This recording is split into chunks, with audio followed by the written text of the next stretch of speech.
I do what I want to.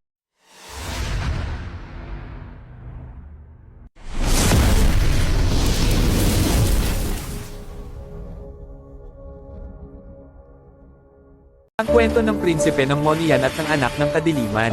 Ang simula ng trahedya. Sa kapanganakan ng prinsipe ng Monian, ipinagdiwang ng buong imperyo ang kanyang pagiging simbolo ng pag-asa.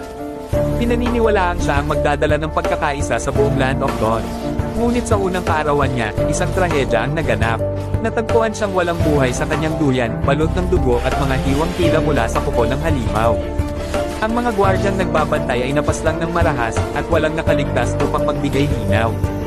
Ang buong imperyo ay nalumpok sa matinding bighati. Ang paghahanap sa katotohanan. Nagpadala ng mga Imperial Knights at mga pari ng monasteryo ng liwanag upang siyasatin ang nangyari.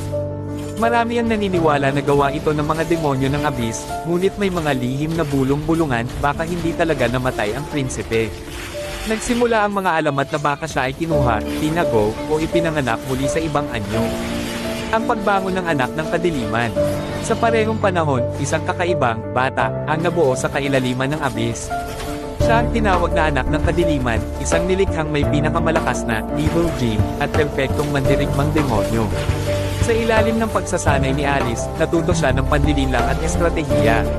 Sa piling ni Thomas, naging dalubhasa siya sa pakikidigma at walang awa sa labanan. Lumaki siyang walang puso para sa sangkatauhan, at tanging ang pagustuhang wasakin ang Monian ang nasa kanyang dugo. Ang lihim ng Abyss. Ang anak ng kadiliman ay itinakdang maging pangunahing kasangkapan ng tinaguriang Dawn Plan, isang malaking estratehiya upang sirain ang pinakamaliwanag na pag-asa ng imperyo, na tinatawag nilang Shining Spark. Ngunit hindi alam ng karamihan, may mas malalim na lihim ang planong ito, ang anak ng kadiliman at ang prinsipe ng Monian ay maaaring iisa. Ang prinsipe, sa halip na mamatay, ay kinuha at binago ng kapangyarihan ng Abyss.